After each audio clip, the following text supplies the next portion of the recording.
নমস্কাৰ স্বাগতম জনাইছো সকলোকে মোৰ এই ইউটিউব চেনেল ৰিষ্টাৰ্ট উইথ শিখালৈ আজি আপোনালোকৰ বাবে লৈ আহিছো প্ৰত্যয় যি ভিডিঅ'সমূহ মই আপোনালোকৰ বাবে আগবঢ়াই আহিছো তাৰ শেষৰটি পাৰ্ট বিভক্তিৰ যি কাৰক বিভক্তি শব্দ বিভক্তি বা কাৰক বিভক্তিৰ ভাগসমূহ আহকচোন তেন্তে আমি ভিডিঅ'টিৰ মাজলৈ যাওঁ শব্দ বিভক্তিৰ সংজ্ঞাটোৱে আমি প্ৰথমে চাই লওঁ যে যিবিলাক প্ৰত্যয় শব্দৰ প্ৰকৃতিত যোগ হৈ বাক্যৰ ভিতৰত তাৰ স্থান নিৰূপণ কৰে তাকে শব্দ বিভক্তি বোলে কৈছে যে যিবিলাক প্ৰত্যয় শব্দৰ প্ৰকৃতিত বা প্ৰকৃতিৰ পাছত বুলি ক'লে ধাতু আৰু প্ৰতিপাদিকৰ পাছত ধাতু বা মূল আমি পাইছিলোৱে যে যিবিলাক শব্দই নিজস্বভাৱে তেওঁলোকে অকলশৰীয়াকৈ অৰ্থ মানে প্ৰকাশ কৰিব পাৰে কোনো এটা শব্দই সেয়া হৈছে ধাতু বা মূল আৰু প্ৰতিপাদিকটো আমি পাইছিলোৱে যে বিশেষণ সৰ্বনাম ক্ৰিয়া অব্যয় সেইবোৰ আছিলে সেইসমূহ আছিলে প্ৰাতিপাদিক আৰু সেয়ে যে প্ৰত্যয় মানে যিবিলাক প্ৰত্যয় শব্দৰ প্ৰকৃতিত বা প্ৰকৃতিৰ পাছত যোগ হয় সেই প্ৰকৃতি বুলি ক'লে ধাতু আৰু প্ৰতিপাদিকৰ পাছত মানে যোগ হয় বাক্যৰ ভিতৰত তাৰ স্থান নিৰূপণ কৰে বাক্যৰ ভিতৰত মানে সোমাই এটা অৰ্থপূৰ্ণ বাক্য ৰূপ দিয়ে তাক শব্দ বিভক্তি বুলি কোৱা হয় আৰু অসমীয়াত শব্দ বিভক্তি হৈছে 7 বিধ সেইবোৰ হৈছে প্ৰথমা বিভক্তি দ্বিতীয় বিভক্তি তৃতীয় বিভক্তি চতুৰ্থী বিভক্তি পঞ্চমী কমাটো দিবলৈ থাকি গ'ল পঞ্চমী বিভক্তি ষষ্ঠী বিভক্তি আৰু সপ্তমী বিভক্তি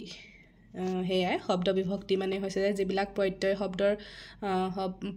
শব্দৰ প্ৰকৃতিত বা প্ৰকৃতিৰ পাছত যোগ হয় মানে ধাতু আৰু প্ৰতিপাদিকৰ পাছত যোগ হয় বাক্যৰ ভিতৰত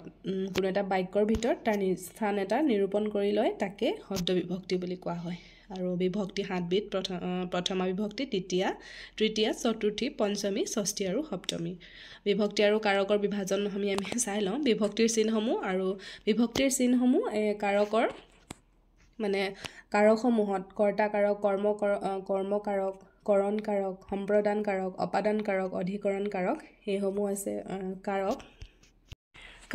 কাক বোলে আপোনালোকে হয়তো নিশ্চয় জানেই যে ক্ৰিয়াৰ লগত মানে কাম কৰা বা হোৱা বুজোৱাৰ লগত সম্বন্ধ থকা মানে কোনো এটা কামৰ লগত সম্বন্ধ থকা বিশেষ্য আৰু সৰ্বনাম পদক বিশেষ্য বুলিলে ক'লেতো জানেই যে নাম বুজোৱা পদকে বিশেষ্য পদ বোলে আৰু সৰ্বনাম পদ বিশেষ্য পদৰ সলনি যি ব্যৱহাৰ কৰা হয় হিয়ে সৰ্বনাম পদ আৰু সেই ক্ৰিয়াৰ লগত যি সম্বন্ধ থকা বিশেষ্য আৰু সৰ্বনাম পদক আমি কি বুলি কওঁ কাৰক বুলি কওঁ যে ক্ৰিয়াৰ লগত সম্বন্ধ থকা বিশেষ্য আৰু সৰ্বনাম পদক কাৰক বোলে আৰু কাৰক আমাৰ হৈছে কৰ্তা কাৰক কৰ্ম কাৰক কৰণ কাৰক সম্প্ৰদান কাৰক অপাদান কাৰক আৰু অধিকৰণ কাৰক এই ছবিত হৈছে আমাৰ কাৰক আৰু প্ৰত্যেকটো কাৰকৰ লগতে বিভক্তিৰ যিসমূহ বিভক্তি প্ৰকাৰ আছে 7টা বিভক্তি আছে সেই বিভক্তিৰ চিহ্নসমূহ যি আছে সেই চিহ্নসমূহ তাৰ লগত জড়িত হৈ আছে আমি চাই লওঁ বিভক্তিৰ চিহ্ন যি প্ৰথমা বিভক্তিৰ চিহ্ন যি এ আৰু ই কৰ্তা কাৰকত প্ৰথমা বিভক্তিৰ চিহ্ন যোগ হয় আৰু দ্বিতীয় বিভক্তিৰ চিহ্ন ক অক সেয়া কৰ্ম কাৰকত যোগ হয় কৰ্ম কাৰকৰ যি বাক্য থাকে আৰু সেয়া তাত যোগ হয় তৃতীয় বিভক্তিৰ চিহ্ন ৰে দি দ্বাৰা সেয়া কৰণ কাৰকত যোগ হয় চতুৰ্থী বিভক্তিৰ চিহ্ন লৈ সেয়া সম্প্ৰদান কাৰকত যোগ হয় পঞ্চমীৰ পৰা আৰু ষষ্ঠীৰ ৰ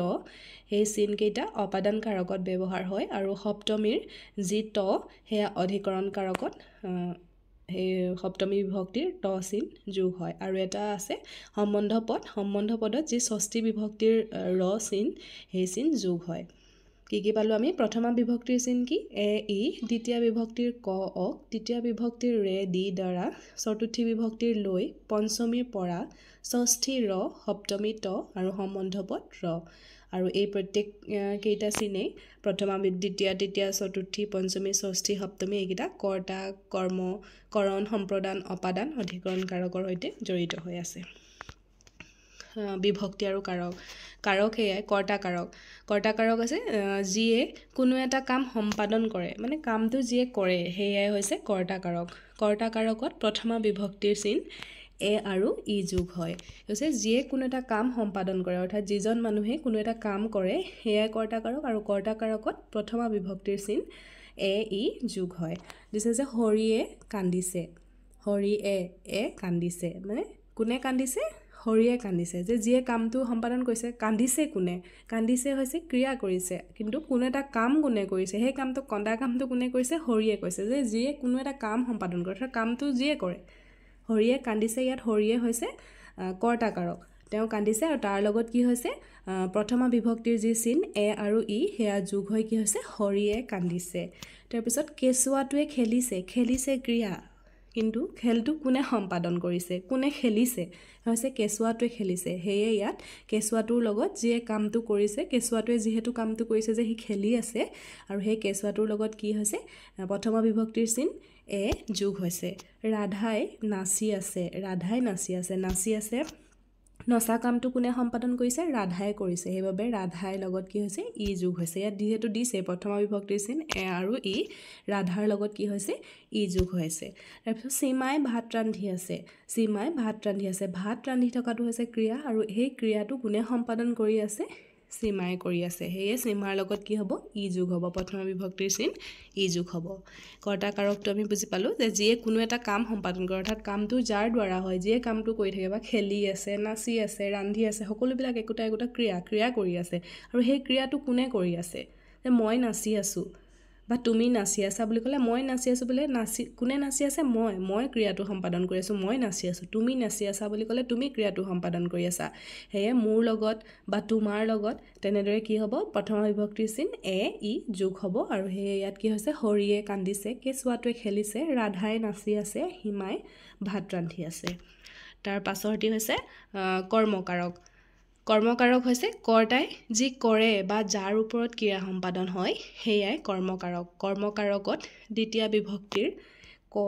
আৰু অক যোগ হয় দ্বিতীয় বিভক্তিৰ চিন ক অক যোগ হয় আমি আগৰটো কি পালোঁ যে কৰ্তাকাৰকত যিয়ে কামটো কৰে আৰু কৰ্মকাৰকত কৈছে যে কৰ্তাই যি কৰে মানে কৰ্তাজনে যিজনে কামটো কৰি আছে সেইজনে কি কৰে বা যাৰ ওপৰত ক্ৰিয়াটো সম্পাদন কৰে তেওঁ যদি কিবা এটা কাম কৰি আছে কাৰ ওপৰত কৰিছে ধৰা তাই কি হৈছে ধৰা মই যদুক মাৰিলোঁ মই কাক মাৰিলোঁ মই হৈছে ক্ৰিয়া মই হৈছে কৰ্তা মানে মই কামটো সম্পাদন কৰিছোঁ কিন্তু মই কাৰ ওপৰত কৰিছোঁ মই কাক মাৰিছোঁ মই যদুক মাৰিছোঁ তাত কি হৈছে দ্বিতীয় বিভক্তিৰ চিন ক অক যোগ হৈছে যেনে যদুক তাত কটো যোগ হৈছে মই কৰ্তাকাৰক আৰু কাৰ ওপৰত ক্ৰিয়া সম্পাদন কৰিছোঁ মই যদুক মাৰিছোঁ সেইটো হৈছে কৰ্মকাৰক মানে কৰ্তাই যাৰ ওপৰত ক্ৰিয়াটো সম্পাদন কৰে যিজনে কামটো কৰে তেওঁ কাৰ ওপৰত কৰে মই যদুক মাৰিছোঁ বা মই মধুক মাৰিছোঁ তেনেকুৱা ধৰণৰ বা পুলিচে চোৰটোক মাৰিছে পুলিচজনে কি কৰিছে পুলিচজনে কামটো কৰিছে কিন্তু কাৰ ওপৰত কৰিছে সি কাক মাৰিছে পুলিচজনে চোৰটোক মাৰিছে আৰু তাত কি হৈছে ক অক দ্বিতীয় বিভক্তিৰ চিন যোগ হৈছে উদাহৰণটি যিহেতু দিছে ইয়াত গোপালে ক্ৰিয়াটো কৰিছে আৰু কাৰ ওপৰত কৰিছে যদুক মাৰিছে গোপালে যদুক মাৰিছে এয়া হৈছে কৰ্মকাৰক আৰু কৰ্মকাৰকত দ্বিতীয় বিভক্তিৰ চিন ক যোগ হৈছে ইয়াতো তেনেদৰে পুলিচে কামটো কৰিছে কাৰ ওপৰত কৰিছে চোৰটোক মাৰিছে পুলিচটো হৈছে কৰ্তাকাৰক আৰু চোৰটোক যিহেতু মাৰিছে কৰ্তাকাৰকে যাৰ ওপৰত ক্ৰিয়া সম্পাদন কৰে মানে চোৰটোক মাৰিছে ধৰিলে ইয়াত দ্বিতীয় এই হৈছে কৰ্মকাৰক আৰু ইয়াত কি হৈছে দ্বিতীয় বিভক্তিৰ চিন ক যোগ হয় পুলিচে চোৰটোক ধৰিলে গোপালে যদুক মাৰিলে এইটো হৈছে কৰ্মকাৰক তাৰ পাছৰটি দিছে কৰণকাৰক যাৰ দ্বাৰা বা যাৰ সহায়ত কৰ্তাই যিজনে কামটো কৰে ক্ৰিয়া সম্পাদন কৰে অৰ্থাৎ যাৰ সহায়ত কৰে কৰ্তাকাৰকত পালোঁ যে যিজনে কামটো সম্পাদন কৰে কৰ্তা তাৰপিছত কৰ্মকাৰকত পালোঁ যে কৰ্তাই যাৰ ওপৰত ক্ৰিয়াটো সম্পাদন কৰে আৰু কৰণকাৰকত পাইছোঁ যে যাৰ দ্বাৰা বা যাৰ সহায়ত কৰ্তাজনে কামটো কৰে সেয়া হৈছে কৰণকাৰকত কি হয় তৃতীয় বিভক্তিৰ চিন ৰে দি দ্বাৰা যোগ হয় মানে ধৰা মই মোৰ মাৰ দ্বাৰা এই কামটো কৰালোঁ মই কি কৈছোঁ মোৰ মাৰ হতুৱাই কামটো কৰাইছোঁ মানে মই মাৰ সহায়ত কৰিছোঁ মই কামটো কৰিছোঁ কিন্তু মই মাৰ সহায়েৰে কৰিছোঁ সেইটো হৈছে যাৰ সহায়েৰে বা যাৰ ওপৰত কৰ্তাজন হৈছে মই কামটো মাৰ সহায়েৰে কৰিলোঁ আৰু মাৰ সহায়েৰে যে কৰিলোঁ সেই মা হৈছে কৰণকাৰক যাৰ সহায়ত কামটো সম্পাদন কৰিছোঁ সেয়া হৈছে কৰণকাৰক সেইবাবে আৰু কৰণকাৰকত কি হয় তৃতীয় বিভক্তিৰ চিন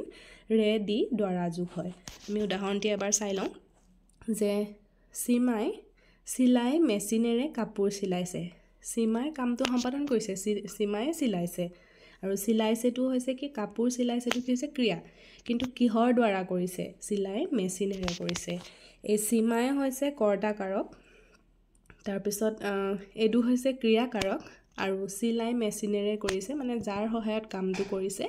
হেতু হৈছে কৰণ কাৰক চিলাই মেচিনেৰে যেহেতু কৰিছে যাৰ সহায়েৰে কৰিছে মানে সীমাই মেচিনৰ সহায়েৰে কাপোৰ চিলাইছে ইয়াত যেহেতু দিছে যাৰ দ্বাৰা বা যাৰ সহায়ত কৰ্তাজনে এই সীমাই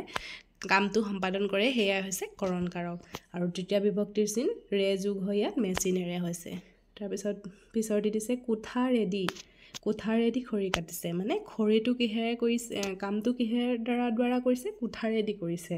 সেইবাবে ইয়াত কি হৈছে ৰে তৃতীয় বিভক্তিৰ চিন ৰে যোগ হৈছে তাৰপিছত ৰমেনৰ দ্বাৰা কামটো সম্পন্ন হ'ল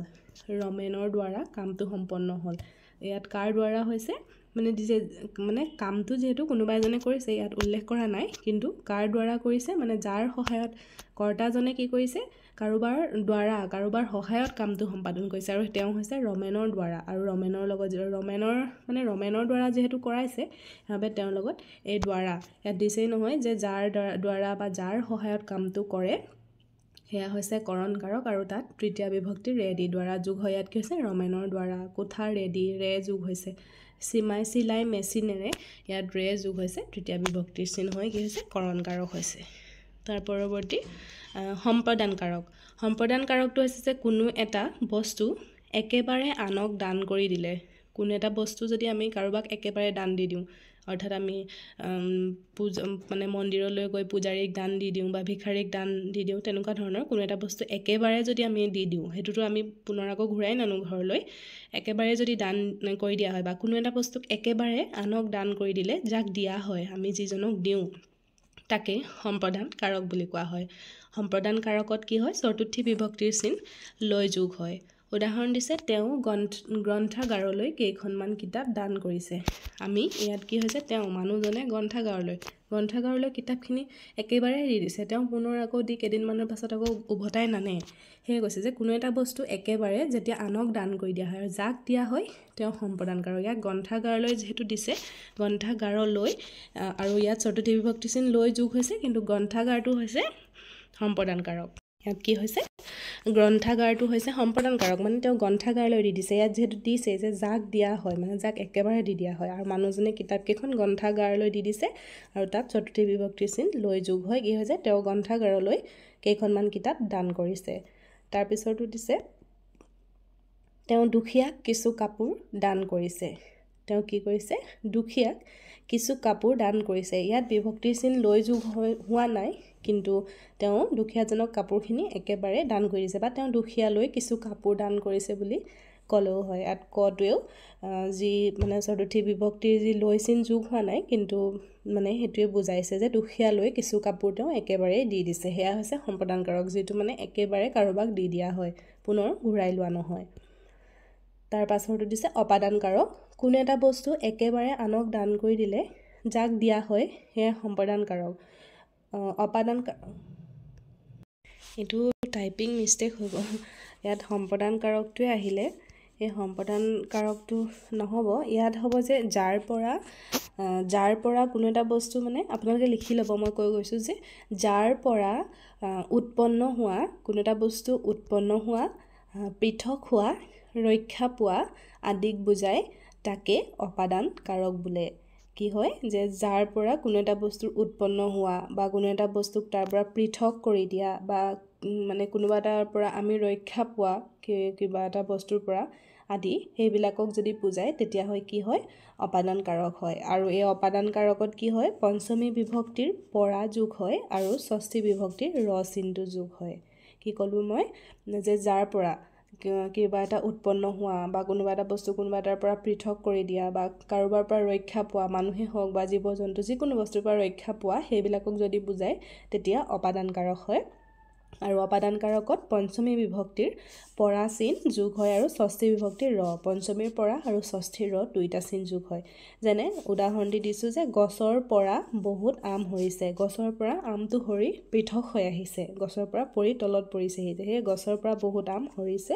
ইয়াত সেইবাবে কি হৈছে পৰা চিন যোগ হৈছে, মানে পৃথক হোৱা বুজাইছে। গাখীৰৰ পৰা ঘিউ হয়, গাখীৰৰ পৰা কি হৈছে ঘিউ হৈছে, গাখীৰৰ পৰা পৃথক কৰি কি কৰিছে ঘিউ তৈয়াৰ কৰিছে, তাৰ উৎপন্ন হৈছে, সেয়া গাখীৰৰ পৰা কি উৎপন্ন হৈছে ঘিউ, আকৌ এটা ঘিউ আমি যি খাদ্য হিচাপে ব্যৱহাৰ কৰোঁ সেয়া উৎপন্ন হৈছে। কাপোৰযোৰ শুৱালকুছিৰ পৰা ল'লোঁ, আমি কাপোৰযোৰ ক'ৰ পৰা ল'লোঁ, সেয়া ক'ৰবাৰ পৰা মানে অনা, কাৰোবাৰ পৰা অনা বা নতুনকৈ উৎপন্ন হোৱা, যেনে গাখীৰৰ পৰা ঘিউ উৎপন্ন হৈছে, গছৰ পৰা আম সৰি কি হৈছে গছজোপাৰ পৰা আমটো পৃথক হৈ আহিছে, সেয়ে যে উৎপন্ন হোৱা কোনো এটা বস্তু বা পৃথক হোৱা বা কাৰোবাৰ পৰা আমি ৰক্ষা পোৱা বা কাৰোবাৰ পৰা কিবা এটা কিনি অনা, সেইবিলাক বুজালে আমাৰ কি হয় তাত পঞ্চমীৰ পৰা আৰু ষষ্ঠীৰ ৰ বিভক্তি চিন যোগ হয়। কাপোৰযোৰ শুৱালকুছিৰ পৰা ল'লোঁ, গাখীৰৰ পৰা ঘিউ উৎপন্ন হৈছে, গছৰ পৰা আম সৰি পৰি কি হৈছে গছৰ পৰা আমটো পৃথক হৈ পৰিছে, সেয়ে ই হৈছে অপাদান কাৰক। উৎপন্ন হোৱা, পৃথক হোৱা, ৰক্ষা পোৱা বা কাৰোবাৰ পৰা অনা আদিক বুজালে সি অপাদান কাৰক। তাৰ পৰৱৰ্তীটো দিছে শেষৰটি অধিকৰণ কাৰক। স্থান, কাল, পাত্ৰ আদি যিহৰ আধাৰত, স্থান, কাল, পাত্ৰ, স্থান মানে আমি জানোৱে, কাল, সময়, পাত্ৰ আদি যিহৰ আধাৰত ক্ৰিয়া সম্পাদন কৰা হয় তাকে অধিকৰণ কাৰক বুলি কোৱা হয়, আৰু অধিকৰণ কাৰকত সপ্তমী বিভক্তিৰ ত চিন যোগ হয়। কি হৈছে স্থান, কাল, পাত্ৰ, সময় সাপেক্ষে বা কোনোবা এটা দিশত বা কোনোবা এটা স্থানত পাত্ৰ আদি যিহৰ দ্বাৰা আমি কি কৰোঁ ক্ৰিয়াটো সম্পাদন কৰোঁ তাকে অধিকৰণ কাৰক বুলি কোৱা হয়, আৰু অধিকৰণ কাৰকত সপ্তমী বিভক্তিৰ ত চিন যোগ হয়। যেনে তুমি অহাকালি 8 বজাত আহিবা, এইটো স্থানটো কি তেওঁ কাল মানে সময়টো দি দিছে যে তুমি অহাকালি 8 বজাত আহিবা, ইয়াত কি হৈছে সেয়ে সপ্তমী বিভক্তিৰ চিন ত যোগ হৈ বজাত হৈছে। গাখীৰখিনি গিলাচত আছে, ইয়াত কি হৈছে স্থানটো কৈ দিছে যে ক'ত আছে গিলাচত আছে,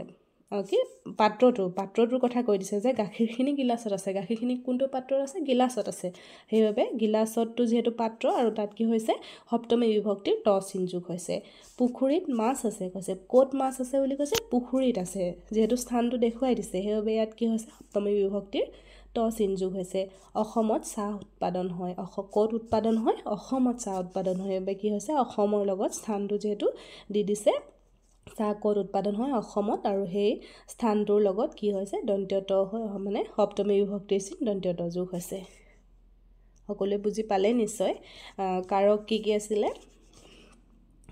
কৰ্তা কাৰক যিয়ে কামটো সম্পাদন কৰে, আৰু কৰ্মকাৰক হৈছে কৰ্তাই যি কৰে বা যাৰ ওপৰত কৰে, যাৰ দ্বাৰা মানে যিহেদি কৰে বা যাৰ ওপৰত কামটো কৰে তেওঁ, তাৰ সেইটো হৈছে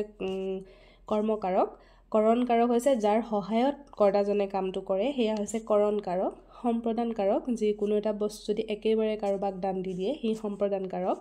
আৰু অপাদান কাৰক হৈছে এইটো বাৰু টাইপিংটো ভুল থাকি গ'ল, সম্প্ৰদান কাৰক হৈছে মানে কোনো এটা বস্তু ক'ৰবাৰ পৰা উৎপন্ন হোৱা, পৃথক হোৱা, ৰক্ষা পোৱা বা ক'ৰবাৰ পৰা কিনি অনা, তেনেকুৱা ধৰণৰ বুজালে সি অপাদান কাৰক। আৰু অপাদান কাৰকত কি হয় পঞ্চমী বিভক্তি পৰা আৰু ষষ্ঠীৰ ৰ যোগ হয়। তাৰপিছত অধিকৰণ কাৰকত যি স্থান, কাল, পাত্ৰ আদি যিহৰ আধাৰত আমি ক্ৰিয়াটো সম্পাদন কৰা বুজায় তাকে অধিকৰণ কাৰক বুলি কোৱা হয়। অধিকৰণ কাৰকত সপ্তমী বিভক্তিৰ ত যোগ হয়। সেয়ে কি হৈছে তুমি অহাকালি 8 বজাত আহিবা, সময়টো যিহেতু দি দিছে, কালটো দি দিছে, তাৰ লগত কি হৈছে ত সপ্তমী বিভক্তিৰ চিন ত যোগ হৈছে। গাখীৰখিনি গিলাচত আছে, পাত্ৰটোৰ কথা যিহেতু কৈছে সেই পাত্ৰ আদি যিহৰ আধাৰত ক্ৰিয়া সম্পাদন কৰা হৈ গৈছে নহয় যে গিলাচত আছে, তাত সপ্তমী বিভক্তিৰ ত যোগ হৈছে। পুখুৰীত মাছ আছে, স্থানটো যিহেতু দেখুৱাই দিছে পুখুৰীত, সেইবাবে ত সপ্তমী বিভক্তিৰ ত যোগ হৈছে। অসমত চাহ উৎপাদন কৰা হয় স্থান, সেইবাবে কি হৈছে তাৰ লগত সপ্তমী বিভক্তিৰ ত চিন যোগ হৈছে। তাৰ পৰৱৰ্তী এটা হৈছে যে কাৰকৰ অন্য এটা প্ৰকাৰ বুলি আমি ক'ব পাৰোঁ সম্বন্ধ পদ। সম্বন্ধ পদটো কি হৈছে দুটা বস্তুৰ মাজত পৰস্পৰ সম্পৰ্ক বা অধিকাৰ থকা বুজালে। কোনো দুটা বস্তুৰ মাজত যদি তেওঁলোকৰ মাজত ইটোৰ লগত সিটো সম্পৰ্ক থাকে বা ইটো সিটোক অধিকাৰ থকা বুজালে তাকে সম্বন্ধ পদ বুলি কোৱা হয়। ইয়াত যেনে ষষ্ঠী বিভক্তিৰ ৰ চিনটো যোগ হয়, যে এইখন মোৰ ভণ্টিৰ কিতাপ, মোৰ লগত কি হৈছে ভণ্টিৰ সম্পৰ্ক আছে,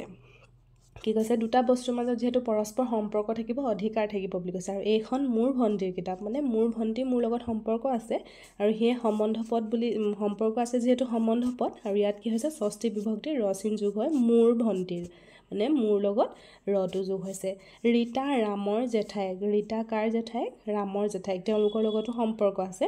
সেইবাবে কি হৈছে ৰামৰ ৰটো যোগ হয় ষষ্ঠী বিভক্তিৰ চিন ৰ যোগ হৈছে ৰমেন হৈছে মোৰ মামাৰ ল'ৰা ৰমেন হৈছে মোৰ মামাৰ ল'ৰা আৰু ৰমেনৰ লগত তেন্তে মোৰ সম্পৰ্ক আছে সেইবাবে কি হৈছে মামাৰ ল'ৰা ৰ হয় ষষ্ঠী বিভক্তিৰ ৰ যোগ হৈছে ৰমেন হৈছে মোৰ মামা ল'ৰা তেনেকৈ ক'লে আমি বাক্যটো শুদ্ধ নহ'ব ইয়াত কি হ'ব ৰমেন হৈছে মোৰ মামাৰ ল'ৰা ৰ ষষ্ঠী বিভক্তিৰ ৰ চিন যোগ হ'ব যদি পৰস্পৰ সম্বন্ধ থাকে বা দুটা বস্তুৰ মাজত পৰস্পৰ যদি অধিকাৰ থকা বুজায় এইখন মোৰ ভণ্টিৰ কিতাপ এইখন মোৰ ভণ্টি কিতাপ বুলি ক'লে নহ'ব কিন্তু তাত ষষ্ঠী বিভক্তিৰ যিহেতু ৰটো লগ হ'লেহে বাক্যটো সম্পূৰ্ণকৈ শুদ্ধ হ'ব যে মোৰ ভণ্টিৰ কিতাপ ৰীতা ৰামৰ জেঠাইক ৰীতা ৰাম জেঠাইক আমি তেনেকৈ ক'লে নহ'ব সেয়া তাত ষষ্ঠী বিভক্তিৰ চিন ৰ যোগ হ'ব যিহেতু ৰীতা ৰামৰ